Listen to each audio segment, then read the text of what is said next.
General Hospital spoilers reveal that finally, Monica Quartermain's will has been legally confirmed and is irrefutable, marking a significant turning point in the power dynamics of the Quartermain family.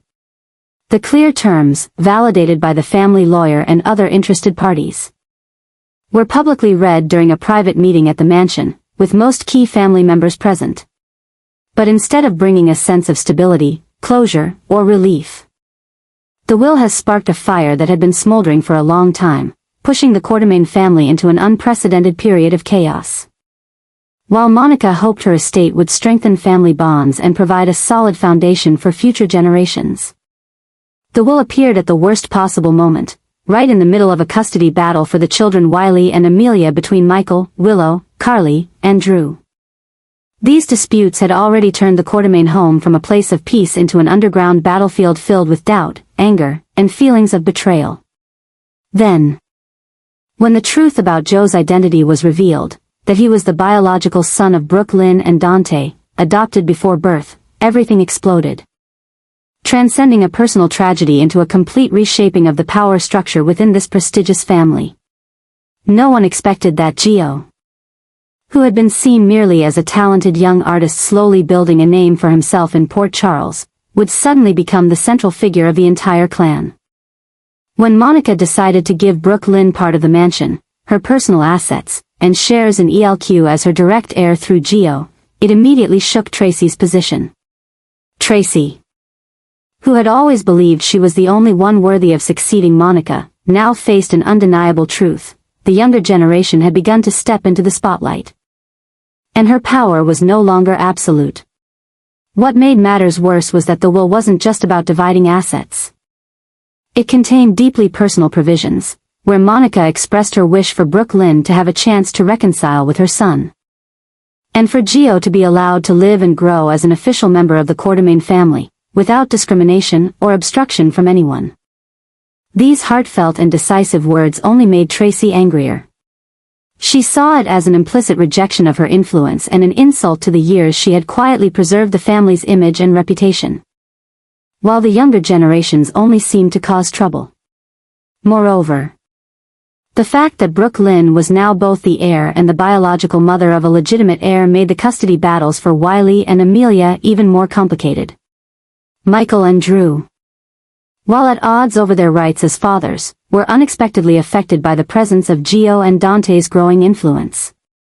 Dante, who had never demanded anything for himself, now found himself as a legitimate voice within the family, and if he chose to side with Brooke Lynn, they could form a new alliance strong enough to challenge both Tracy and the old powers within the family. Meanwhile, Ned found himself in a dilemma. As Brooke Lynn's father, he couldn't turn his back on his daughter, but he also understood that Brooke Lynn and Joe's rise meant the family would have to face endless confrontations. Ned was still a pillar of ELQ, and which side he chose could influence the entire direction of the company and Monica's legacy. Each of them, Tracy, Brooke Lynn, Dante, Michael, Drew, Carly, and Willow, now held a small piece of power, but no one could completely control the bigger picture. They were caught in a vortex where every action, every decision had serious consequences, not just for themselves, but for the future of the family. And this created a new obsession, the obsession with losing power, with being left behind, with the old secrets potentially being exposed and permanently changing one's standing within this prestigious family. The question was no longer who would inherit, it was whether they could still live under one roof when the cracks were growing deeper, when familial bonds were being questioned, and when power was no longer anyone's monopoly. Monica's will should have been the final gift from a mother, a leader, a guardian of the family legacy, but now it had become the clearest mirror reflecting the division, ambition, and insecurity quietly gnawing at each member of the Quartermain family. Jason Morgan, the man once famous for his cold silence and ability to keep his distance from family schemes, now found himself gradually becoming the center of efforts to restore balance in the shattered Quartermain family. After years of standing on the sidelines, only getting involved in conflicts when absolutely necessary, Jason could no longer ignore the chaos drowning the house that Monica had dedicated her life to protecting.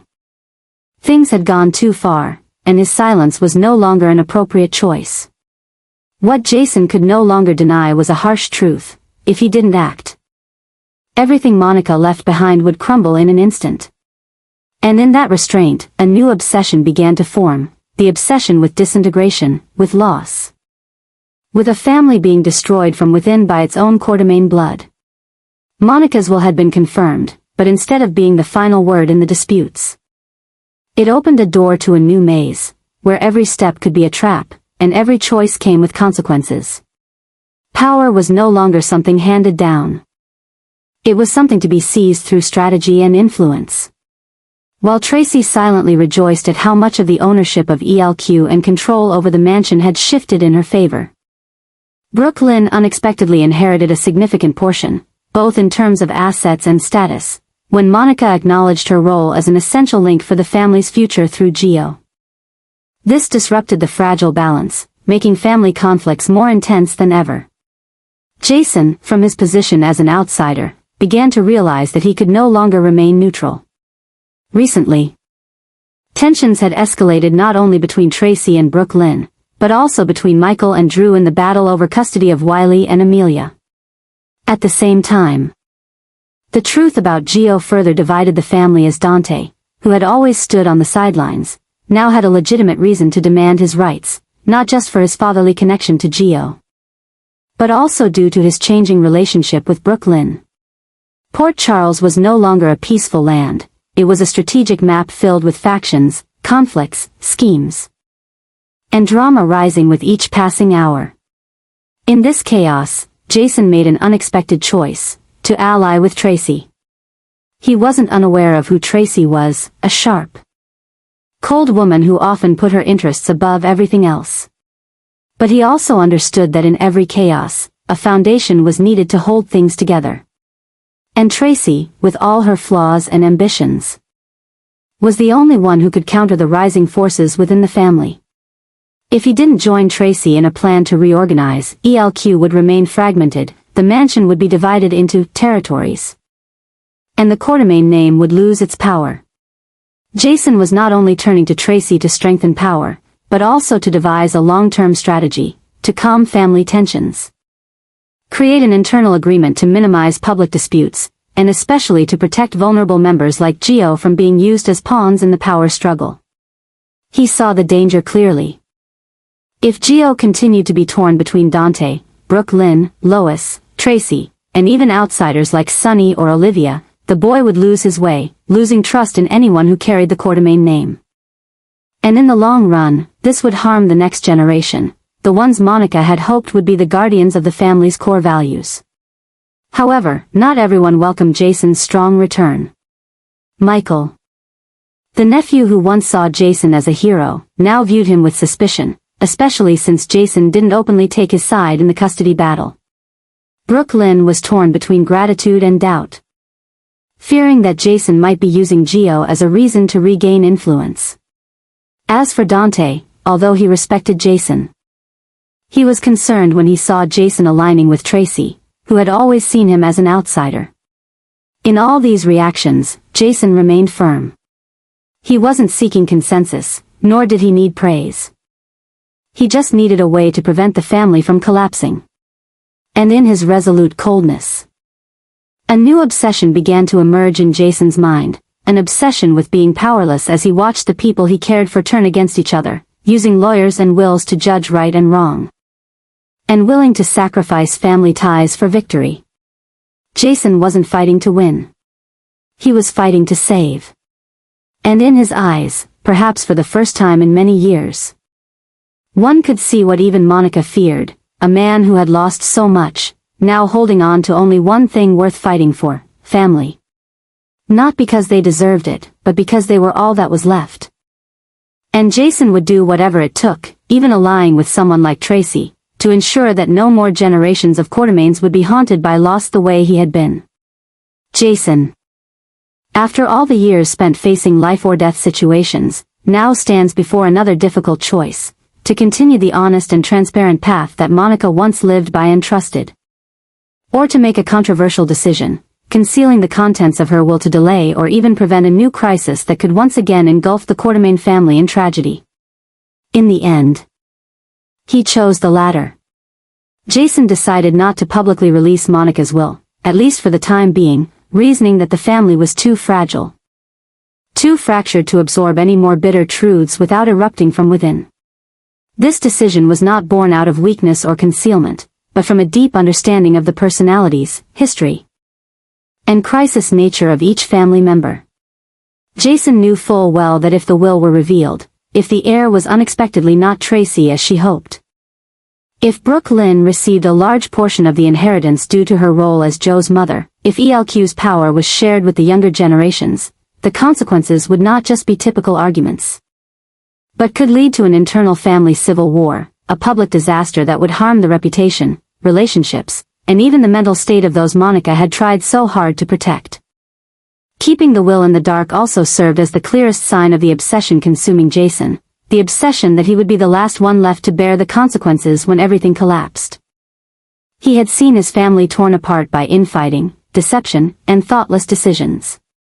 He didn't want to see it happen again. Especially at a time when Drew and Michael, once close allies, were now increasingly caught up in a vortex of tension, hostility, and jealousy. Jason knew that just one spark, one confirmation that Monica had chosen one person over another, that one person got more than another, would cause everything to explode in a way that no one could save. The tension between Michael and Drew had now transcended the matter of Wiley and Amelia's guardianship. It was no longer a battle between two fathers, but a confrontation between two men who represented different directions for the Quartermaine family. Michael believed he was acting to protect the children, while Drew believed he was preserving the legacy and values of ELQ. And in the midst of these conflicting ideologies, any information from the will could become a deadly weapon, pushing them into a confrontation like never before. Jason saw this clearly, and he couldn't allow himself to be the one to ignite the final spark that would burn down the entire family tree, already full of cracks. Deep down, Jason's decision to keep the will secret was also a profound shift in his belief about power and responsibility. In the past, he had always stood by respecting the wishes of the deceased, adhering to the rules, and not interfering in the process. But this time was different. This time, he wasn't acting according to what was legally right, but according to what was right to preserve the remaining piece of his family. This represented a shift within Jason, from someone who adhered to the rules to someone carrying the weight of protecting the survival of an entire generation. However, this choice couldn't avoid new complications. The ambiguity surrounding the will began to stir things up within the house. Tracy grew suspicious, Brooke Lynn became fearful, Dante quietly observed, and Michael grew increasingly angry as he felt sidelined. Drew, who was sensitive to any power moves, began investigating whether Jason was hiding something important. And this very suspicion pushed everyone into a defensive state, more distrustful of each other than ever before. Cracks that seemed to have healed began to split open again, even showing signs of shattering. Jason, who had always been the symbol of calm and reason, was now the focal point of doubt and manipulation. And this didn't make him angry. It only deepened his obsession. If those who had once loved each other, who shared blood, couldn't trust someone like him, then what was there to salvage? What could still be called family? In his effort to delay a storm, Jason unintentionally created a different kind of storm, a storm without thunder or explosion, but smoldering, silent, and extremely dangerous. And in this inner turmoil, Jason could only hope that by keeping the will hidden a little longer, he would have enough time to calm things down, reconcile, and restructure a family on the brink of collapse. But would time be on his side? Or would this silence mark the beginning of a new chain of tragedies that even he could not control?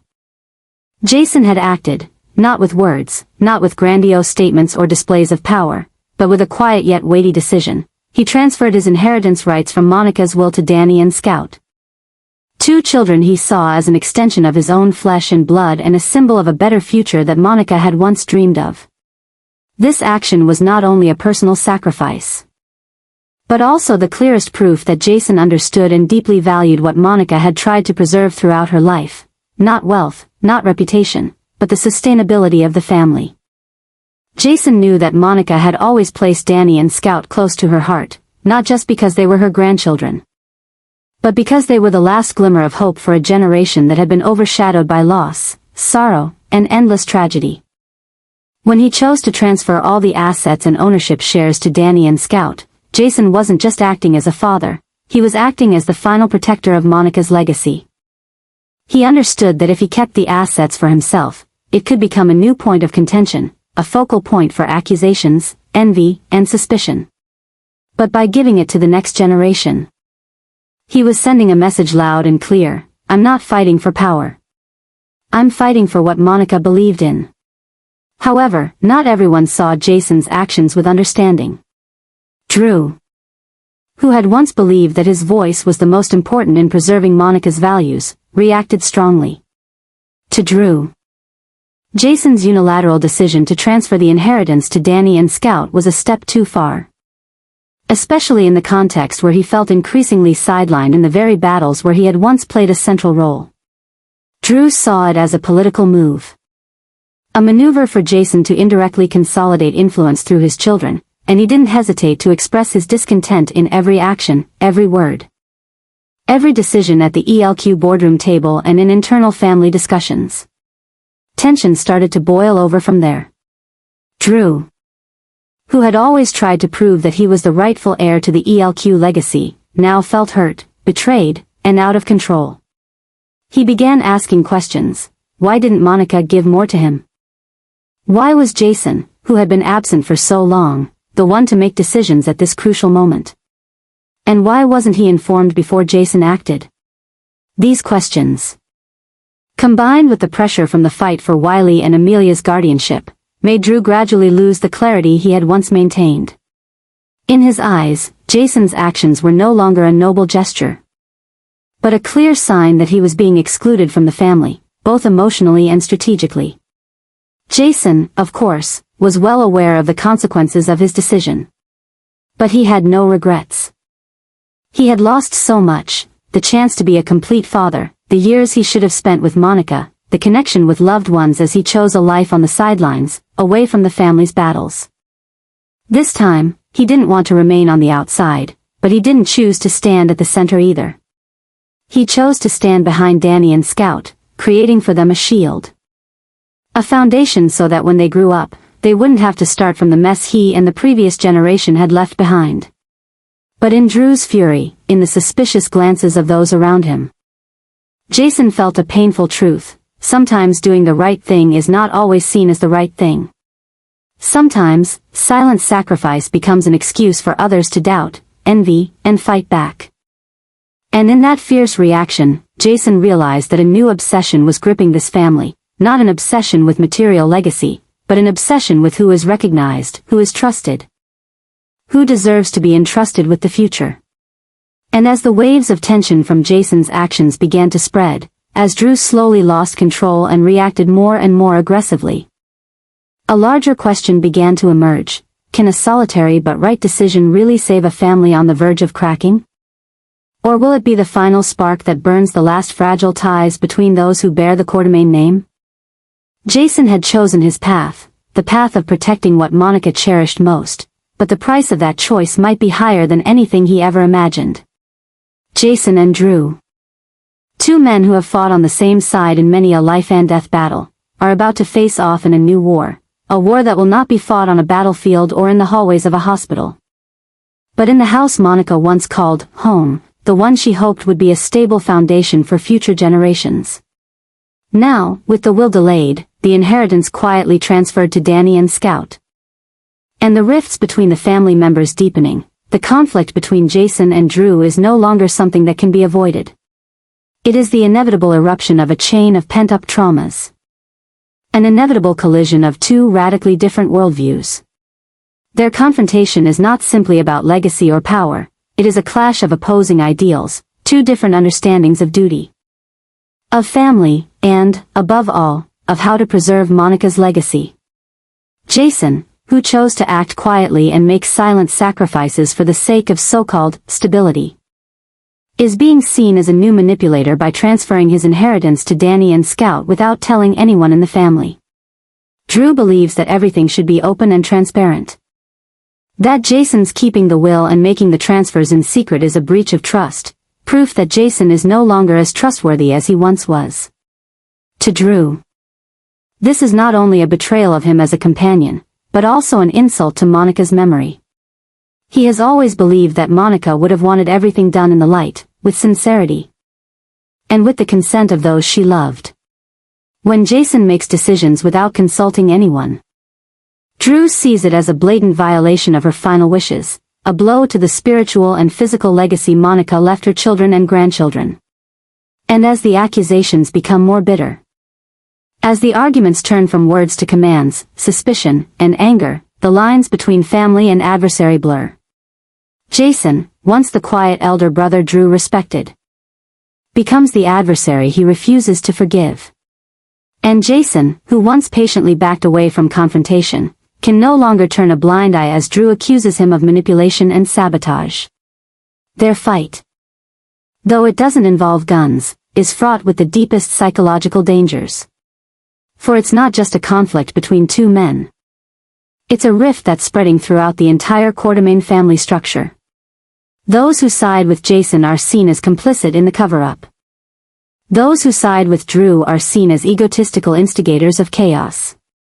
And all of this is leading to an outcome that no one wants to talk about. The complete breakdown of the core values that Monica has worked so hard to build. The explosion between Jason and Drew is the clearest demonstration of the seriousness of the problem. It shows that all efforts to maintain family unity are now just a memory. It shows that Monica's last wishes, a close-knit family, an ELQ that thrives under the consensus of generations, are being torn apart by the very people she once trusted the most. No one can keep their heads when trust turns to doubt. And no one wants to listen when their hearts are hardened by pain. And in the very center of that storm, the Quartermaine family is closer than ever to a complete collapse. No longer are these petty arguments, no longer are they personal disagreements. It's a systemic war, where secret alliances are forming, where factions are quietly drawn. Where the name Quartermaine is losing its weight. What was once a prestigious family has become a battleground of internal purges. Jason and Drew, once brothers, by blood and by spirit, now embody opposing forces. And that not only proves the rift, but reveals something even more terrifying. What Monica left behind is no longer a bond, but a spark that ignites a new madness. And if no one stops, if no one is sane enough to pull the family back from the brink, then what was once the foundation of Quartermaine will be reduced to the ashes of a betrayed legacy.